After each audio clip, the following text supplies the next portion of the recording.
Today, we are going to use the letters we have to make words. All of these words will have an I in them. Sometimes we will need an E at the end of these words to tell us that the sound is just like the name of the letter. Sometimes we will not need the E, but when we do have the E at the end, it'll tell us that the I says its name, I. So I'm going to ask you to make the word bit. Bit.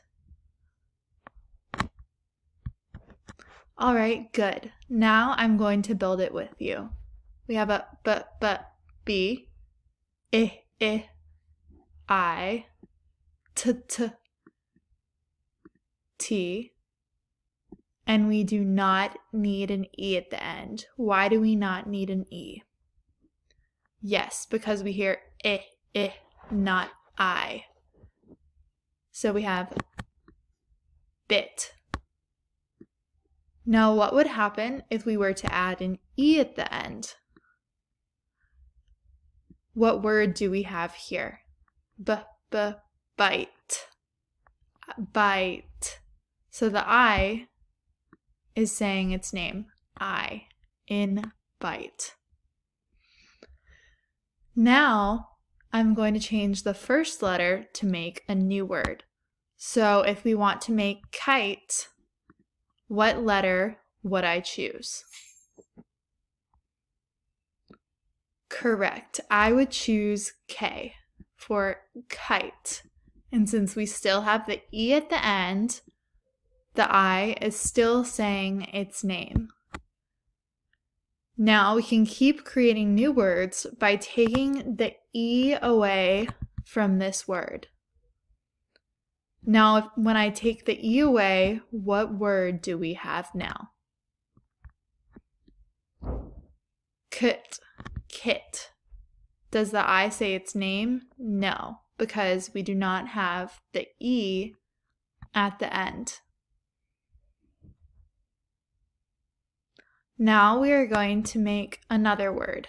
And this time, I'm going to take the K away, and I want to make the word hit. Now, what letter would I use if I were making the word hit?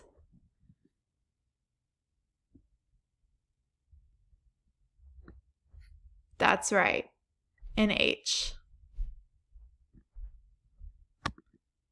And if I want to make the word him, I have to move this letter.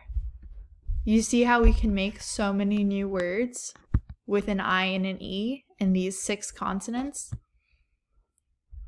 So now that I have the word him, which still has the short I because the I is not saying its letter name, we are going to create the word dim. Now for dim, we know that we need a D for dim. And what would happen if we wanted to add an E on the end of this? I'm going to move the E. Now, how would this I sound with an E? Would it be I, or would it say its name?